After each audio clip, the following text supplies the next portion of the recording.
Ang nature-based solution po ay sagot sa mga problema sa aming barangay tulad ng environmental distractions. Kailangan ito para sa kagandahan ng darating pang panahon.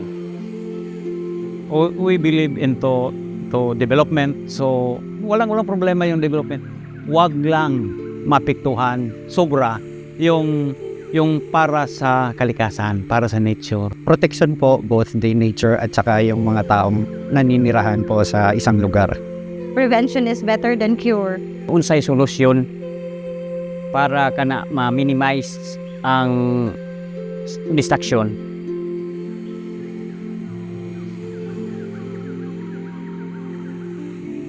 Oftentimes when we talk about local government, it's always like the city level or even the provincial level. But in fact, at the end of the day, it's the barangay who will have to start doing or implementing many of, let's say, laws that we have or even many actions that the government is promoting.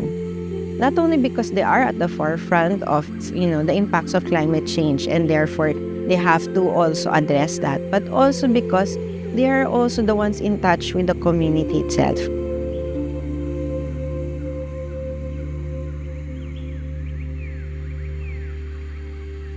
Halos taon-taon ay talagang mayroon talaga, lalo na yung high tide, tapos na sakto na darating yung bagyo, bumabaha po dito. Ang dami, Pablo, Sindong, sunod-sunod na mga bagyo. Yung pinaka-latest po nung December yata, meron tayong around 7 poroks yata na affected. Actually, parang naging normal siya. Every time merong mga calamities, kalamitan is yung mag-flood because wala man kasing outlet talaga. Ang aming barangay, matamaan talaga ng bagyo, is more on destruction na may mga balay na anod gamay, mga duha or tulo matingin na anod. In danger ang among ginabuhi sa among ubang na mga nagpuyo, kaya they are affected, and ang among mga yuta naanod. To also help their constituents, they need to also understand these concepts and hopefully imbibe them and also include them in their processes. So we really feel that by including the barangay, you actually are empowering more people.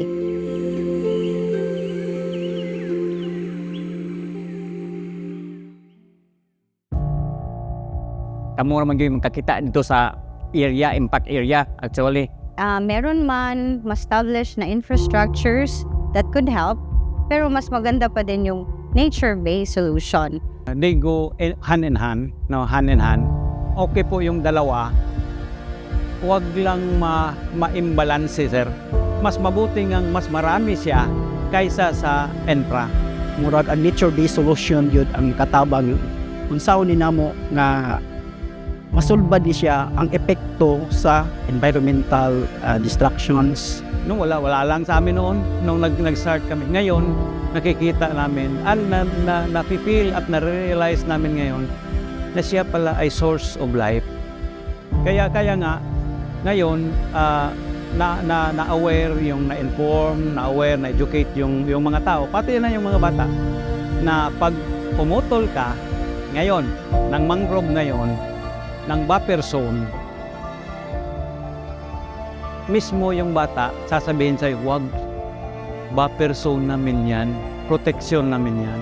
Yun po yung considering na yung nature po ay hindi po nasisira para sa plano natin ng mga infrastructure.